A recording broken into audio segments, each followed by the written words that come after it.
Laura. So now I'd like to welcome Sam Thompson, who's going to talk about the report. She's the Director of Civic and Cultural Engagement at the University of West of England and worked with us at the Media Centre on this report. Hello, welcome. There's a lot of faces in the audience that I do recognise. For those of you I haven't met before, it's great that you've come, as well as those I have, it's great that you've all come along. I've been working, as Carolyn says, on this project since last summer, so at the Media Centre for about a year, I suppose, and working out and about in the city, talking to lots of different people, lots of different organisations to feed into.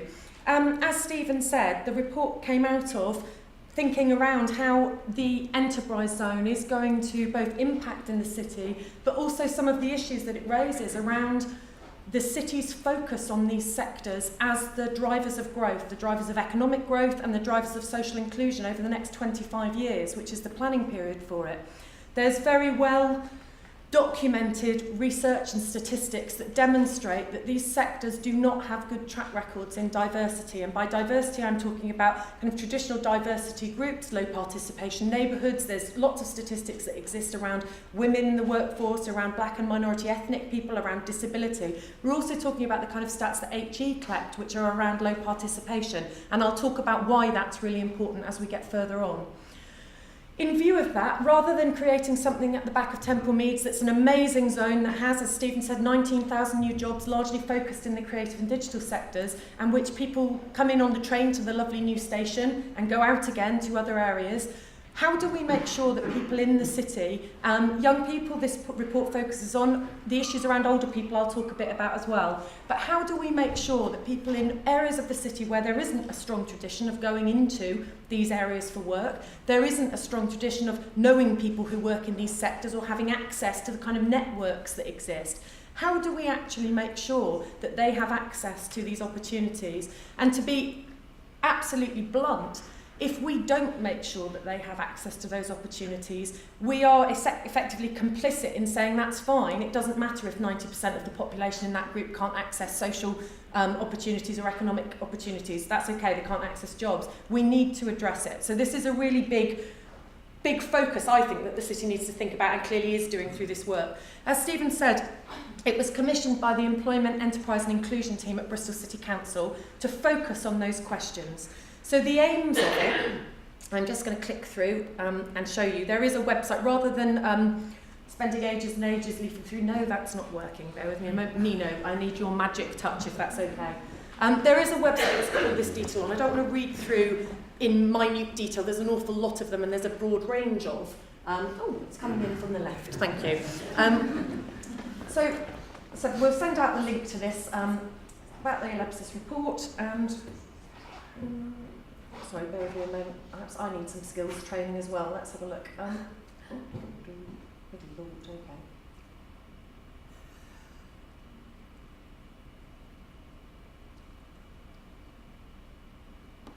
So the research aims were many and varied. It was a very broad remit, if you like. The focus of which was to identify, first of all, if there were barriers to access to employment and barriers to access to skills training for these sectors, to identify any gaps, to identify what was good practice, but also to identify what we could do to address them. The idea was not to have a report that's just another report and we all say, oh dear, this is a problem, which is really since the 1980s been a huge amount of investment done in these areas that has not had sustainable impact. The stats that have come out of Skillset in the last year demonstrate that diversity statistics in these sectors are actually going backwards. They're not even stable or there's a tiny bit of improvement. They are actually going backwards from where we were even 2 or 3 years ago. So this is a really urgent problem. Okay. Nino. Sorry. This was supposed to be much smoother than that. Sorry, isn't it? Right, okay. So I said we'll send, thank you, we'll send out the links, right? We'll send out the link to this. But the aims were to really look at this and to look at it in the context of Bristol, where we are saying we are a creative and digital city. This is the focus of us. We've nailed our colours to the mast, saying we are a national lead in these sectors, and this is how we're going to demonstrate that growth. This is what we're going to do for the economy. So we need to address these things. So what did we actually do? We undertook We undertook a wide programme of work, let's say. First of all, we employed 5 young people to work part-time as researchers, so interviewers on the project. We employed 1 young person, James, who stood at the back, to work as a research assistant on the project, and he worked full-time with me through the course of it. We went out and did nearly 30, it was 27 in total with a few cancellations, interviews with young people who were working with arts and media and other organisations across the city, some community organisations, etc. There's an extensive network of organisations that exists and has been doing a lot of work with young people for years in the city. We went out and talked to young people that are working with them. We also went into schools. I went and ran a series of focus groups with young people in 3 different schools which have very different traditions of going into higher education or not, and very different traditions of parents or family working in these sectors or not. We also talked to employers, so we did about 15 interviews with employers, and we spoke to or undertook 30 professional discussions with people from the education sector, the arts sector, the media sector, policy, Sector Skills Council, all sorts of people who have an interest in this area. We mapped the existing provision in the city and sort of explored which bits of work were really contributing to this idea of a skills pipeline, and I said I'll come back to that term in a moment. We undertook a literature review, and out of this work we developed 10 recommendations and an action plan. This report was submitted in April, and so we have been working on some of those things since then, and I said Carolyn will talk a little bit more about that later. So first of all, findings from the literature review. This is always the bit that's usually quite boring, but I'm quite fascinated by it. So definitions of entry level are inconsistent. When we were talking about entry level employment, everyone I spoke to thought it meant something different. So even starting off as saying, you know, what skills do people need to be an entry level person in your organisation? For some people, they were graduates. There was no question, you know, entry level is a graduate employee. For some people, they were postgraduates. You know, there were people who came in with research skills. For other people, there were people with special needs or learning disabilities. There were a number of schools that I spoke to where teachers, I mean, we chased them and we did get in touch with them in the end, but teachers deleted the emails that I sent them because for them, they said that our school doesn't have anybody who is at entry level because for education, it means people with learning disabilities. And so quite often when we're talking about entry level and some of these issues, we're not actually talking about the same things. What we did in the end in the interviews was to ask people what their definition of entry level was and to work with that, because there was no point in trying to insist on a certain kind of definition. We needed to hear and sort of have reflected back what people were actually doing and how they thought about it. Recruitment practices in the sector are informal and network-based. I don't think this will come as a surprise to anybody who works in it. But a lot of policy is written around sectors where that is not the case. The recognition of that and the actually kind of social capital and cultural capital to access those networks, as well as financial capital to be visible in them and to not be working elsewhere, if you like, that's really, really important, and it's something that policy repeatedly ignores. Definition of the term creative industries continues to be in flux. The DCMS have just completed a new consultation around changes to the definition of what is included in the creative industries. I checked yesterday on their website and it says, you know, please come back, we are looking at the results. So we still don't have a definitive description of which jobs are actually included in that definition. We still don't know. So there's lots of people doing lots of work, but the reality is that it's incredibly kind of fuzzy around the edges when we talk about the creative industries. And when we're talking about the development down at the Temple Quarter Zone, we've had lots of conversations, so I've been very lucky. Lots of people have been prepared to get involved and discuss things as part of this project. And we've talked a lot about what are the breadth of jobs? What are we talking about? Are we talking about jobs that you would traditionally call creative jobs, so designers, you know, media practitioners? Are we talking about the people who run facilities in TV and film? Are we talking about the front of house receptionists? Or are we in fact saying that we're talking about all of them? And I said the definition that this project has taken is the whole lot. You know, actually, what can those industries provide in total? As well, what can their supply chains provide? What are the actual jobs you need to run the creative industries, not just those that are defined by individual sectors? And the creative industries in Bristol, again, this won't come as a surprise to many people. It's made up of more than 90% SME and micro SME companies. Most of those micro SME companies have been set up by 1 or 2 people, and they don't have any employees. That's the nature of work in this sector. Freelancing, self-employment, etc., is, you know, dominant as a form of employment. And again, Policy just doesn't recognise that. The kinds of training opportunities that are put forward, the funding models put forward for it, do not recognise that in this industry, it's very unusual. They're based on things like the NHS or massive insurance companies. They aren't based on the kind of models that we're talking about. Okay. Some other things from the literature review. VET, Vocational Education and Training is the acronym. For those furthest from the labour market, is most successful when delivered by organisations for whom the development of social capital is their core purpose, when employers are involved and when it's responsible to the specific context. There was an enormous European project done really at the same time this was taking place called ELEBCIS, and there's a link to that in the report, that looked at vocational education and training across Europe and models of good practice and best practice, and also models of practice that don't work very well in all European countries. And so the report drew on a lot of other work that was taking place as well. What's really key about this, particularly for these sectors, is that social capital, it's cultural capital, it's knowing and being able to participate in networks. When these industries are highly reliant on interpersonal relationships, on communication skills, people need to be equipped with those. It's not just learning how to do something or how to make a design program work. There's a lot of other stuff that people need to be able to be employed. And models of previous successful creative-led regeneration, so we looked at things nationally and internationally, build on existing networks and organisations. Where they have been successful, they have built on infrastructure that is already working and that is demonstrated to work and has potential to grow. Where new things have been set up or new programmes have been created, etc., you know, from a standing start, if you like, they have not been as successful and they haven't delivered the kind of growth and the access to those sort of employment opportunities. This is a bit of a bugbear, I have to say. It probably goes against the grain slightly, but we've been talking a lot, and I've heard a lot, about the skills and talent pipeline.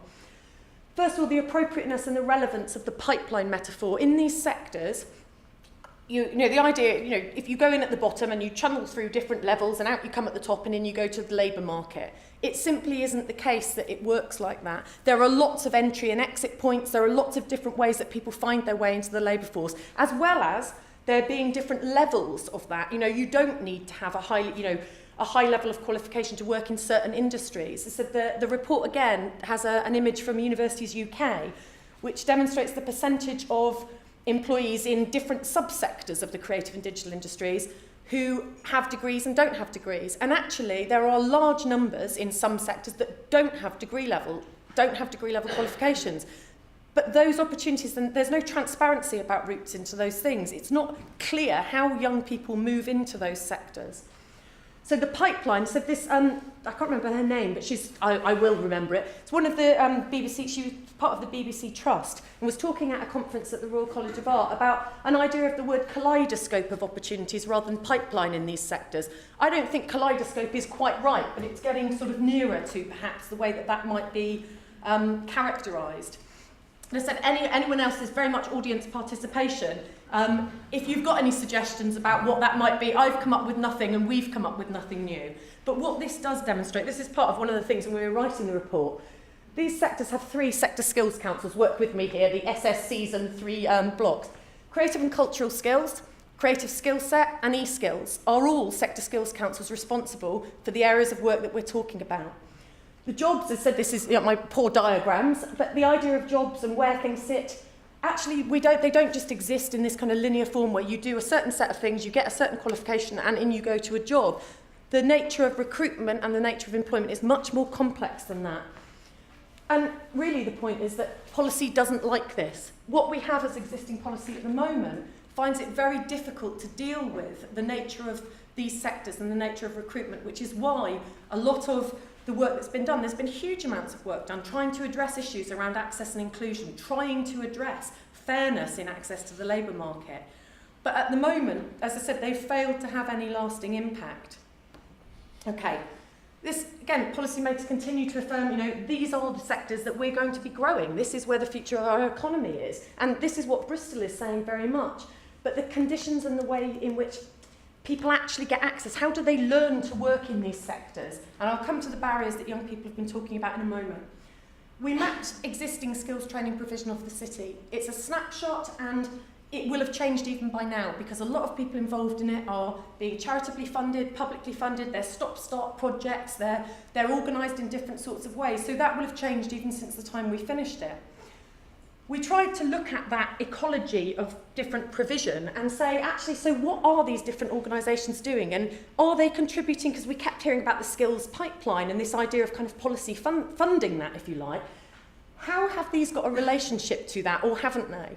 What we tried to do was just to classify, or everyone comes up with a framework, don't they, or a kind of series of things. So to look at what those different organisations were doing and how they were feeding into this idea of skills development. What it opens up are bigger questions about which are considered to be part of that pipeline and which aren't. Some are doing things that are very much about generic employability skills rather than sector-specific skills. Some are working at different levels with people. There's questions around there. Barriers for young people. This came around loud and clear, really. Oversupply of highly qualified young people seeking employment, which means that actually getting access to employment opportunities if you are not highly qualified and you don't have previous educational experience that's given you that sort of opportunity is very, very difficult. People need to be, the informal sort of network-based, people need to be visible in those networks to gain employment. And usually that means working for free. So if you need to work in order to live, you can't be visible in them in the way that other people can be, so you are automatically excluded. The network base and the informal base of recruitment, works against you in that sense. The need to undertake unpaid work experience, as I've discussed. The lack of available relevant work experience opportunities, so that actually getting opportunities for work experience, even when people said that they would work for free, when people would want to go and do things, they were happy to be paid nothing on sort of unpaid internships, which are, I think, a real issue, and I know are being picked up by the Arts Council very heavily. Those opportunities aren't available, and that's not to demonise employers. I'll come back and talk about that in a moment. Financial barriers, again, if you can't access, if you need to be visible, as I said, and you can't access, even if the training opportunities are there and they're free, if you can't afford to take them up because you need to pay to live, again, you are entirely excluded from this. Well, I was at something last week and somebody who runs a company said to me, well, the fact is, I made it and I don't think we should be giving any money. We shouldn't be thinking about it in this way. If people are committed enough, they'll get there, and that's how you demonstrate that you're really suitable for these sectors. I really disagree.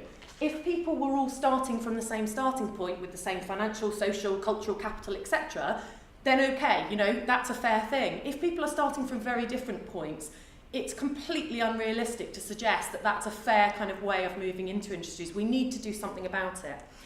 Lack of clarity about meaningful routes into jobs. People just don't understand. Young people do not understand how you get employment in these sectors. And the nature of project-based and freelance work, which doesn't provide a stable income, certainly in the early days, and you need to learn how to do that. Lack of understanding of working practices. Lack of relevant business development support, that came up, and I said that's something that's been being explored. I know there's work going on at the council and a variety of other places, really looking at how enterprises are developed, if you like, in this area, particularly when we look at Temple Quarter Zone, where the nature of the industries are dominantly self-employed, freelance, etc. We need to give people those skills if they're actually going to be able to be part of those industries. Lack of understanding of sector recruitment practices by people who are advising young people. People are going to careers development things and talking to people who simply don't know and cannot advise them. Lack of availability of ongoing training opportunities in local areas, that came up. A number of people we spoke to, for instance, at the Trinity Centre, well, why have you come here? Well, it was down the road. I saw a poster and so I came in. Well, why aren't you going to these? There's lots of stuff happening across Bristol. Didn't know about them, wouldn't access them. So there is something about that local area stuff. Age. This came up again and again, where young people were saying that companies, or when they've made approaches to people, they didn't think they were old enough to be mature enough, if you like, to work in their companies. So there was a perception that a young person wouldn't really be able to cope with that. And existing formal education provision at levels 2 and 3 doesn't provide a meaningful route into employment. It's talked about a lot as progression into higher education and going into higher education to then move on into industry. But really, people who are taking GCSEs, A-levels, BTECs, there isn't an expectation that those people will actually get jobs in these sectors. And for young people who don't go on to higher education or can't go on to higher education for whatever reasons, that's a real issue. Okay. I'm just going to put this very briefly. This is an illustration at the moment. Apprenticeships are a potential solution, I suppose. There are issues which I'll talk about, but I did this very, very basically yesterday. These are hundreds of pounds on the side. The apprentice wage is £2.65 an hour. If you earn that, you earn under £400 an hour if you're working a 36-hour week. The very minimum basic living costs in Bristol, and that's you're not living it up, you're travelling by bus, you're not buying any new shoes or clothes. You couldn't afford to be an apprentice, which means the solution that we're being kind of given is only available to young people whose parents or someone else can afford to support them. So essentially this is hobby money rather than a living wage. You can't afford to take up those opportunities if you haven't already got some kind of means of private income. Okay. We asked employers what they wanted from young people, and we went and did a series of interviews. For specific roles, say a designer, for example, they said, well, we'd expect to see a portfolio and we want to know that they've got some sort of creative ability. But for quite a lot of the other roles, which are the ones where there is a sector skills shortage, there are problems getting access to production, working, things like front of house, but working kind of behind the scenes and not in creative roles, finance, project management, for example. These are the things that people said that they wanted. And I think that I spoke to, Julie is here, but I spoke to Julie from Job Centre Plus, Julie and some of her colleagues, who said actually that's a list that really, if anybody could do that, they could get a job in any sector. They're a kind of generic set of things. I think the thing about a sense of humour, there's something around that where, I might think I'm the funniest person in the land, that might not be shared with people. So there are some quibbles in there, about how much they're kind of social or cultural. But that seems like a fairly clear set of things that if a young person is able to meet, what they didn't say is that they wanted to see qualifications, and they didn't say that they wanted them to have had a certain thing, a certain kind of previous experience. So there's some things there I think we can work on. It's also was interesting that employers quite often said, as I think I mentioned at the beginning, that they didn't think there was any job that a non-graduate could do. Because there is an expectation, the number of graduates looking for work in this sector, or these sectors, dominate, if you like. Well, actually, the apprenticeship programme, the frameworks that have been written, demonstrate there are all sorts of jobs. That work, sort of data from Universities UK demonstrates there are all sorts of jobs. And thinking about it more broadly, I suppose, the tradition has been that graduates have flooded kind of recruitment activities and whatever. So this is something I think there's some work to kind of do around. Very quick point on digital inclusion. Employers frequently use the term digital native to describe the expectations they had of young people's skills. That's a really key thing. Actually, if somebody doesn't have access to develop those, the just assumption was that all young people are really digitally savvy. And if they're not, I suppose they ask questions about, first of all, sort of wider society and how you engage in it as we move in that direction. But specifically in these sectors, that really could be an issue. Barriers for employers. The models for funding and training being offered fail to recognise the real world circumstances of businesses. People see very much the time that's being spent. If you are a 2-person or a 4-person or even a 5-person business, supervising somebody who is not there and able to contribute to the bottom line straight away, supervising and spending time with them when you're working to some of the very tight budgets that people are, is time away from your business, and that can really be the kind of breaking line between profit and loss. There's a huge amount, everyone that I spoke to had a huge amount of commitment to wanting to see these issues addressed, but repeatedly it came up again and again that the kinds of funding and the schemes they're offered just don't work for them. Lack of confidence that the qualifications being offered for training an employee would actually meaningfully lead to a sustainable job, and that came up again and again. Supervising, as said, unpaid work experience even is resource intensive for a small company, and remember more than 90% of the companies in this sector in the city are SMEs. So if we're looking for a long-term and a structural solution to this, we have to engage with those issues. We can't just keep on ignoring it in the hope that something will change. I'll scroll through. I've talked about graduate level employment.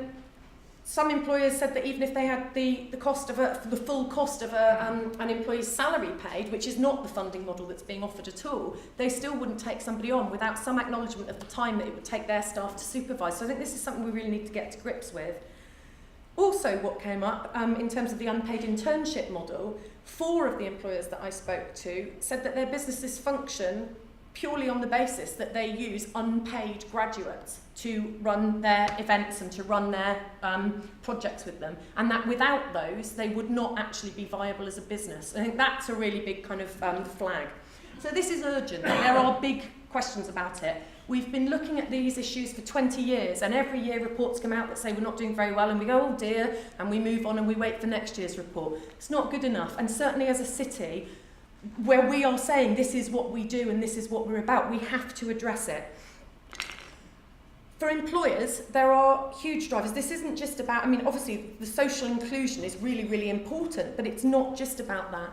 For employers, we need new ways of, new forms of content being created, new audiences, being able to develop diverse products for new markets, if you like. For the LEP, the figures that are being projected in terms of the number of employees that we need, for inward investment, we are being promoted as a city that can provide. If companies move here, we have this skilled workforce that can do it. On that scale, we need to really take action on this to make sure that we can stand up to that and that the LEP can deliver on that.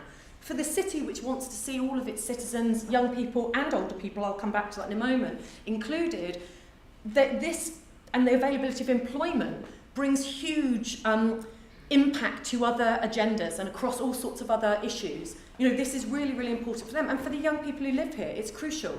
If we don't do something about this, as I said before, we are essentially saying it is okay that that portion of the population cannot access economic opportunities, cannot access jobs, and can't be part of the city's growth and the city's riches as we move into the next 25 years. So it's crucial stuff. So our project is very much aimed to support the aspect and the vision of the LEP, which is saying, no one will be left behind. Well, great, and what an amazing aspiration. It's a laudable aim. But what we're asking, I suppose, through this and in the work that we've been doing since is that's brilliant, but how do we achieve that? And on this point, I suppose I'll pass over to Carolyn, if that's okay, to talk a bit about what the Media Centre's been doing, and they'll come back and talk about some of the recommendations. Okay.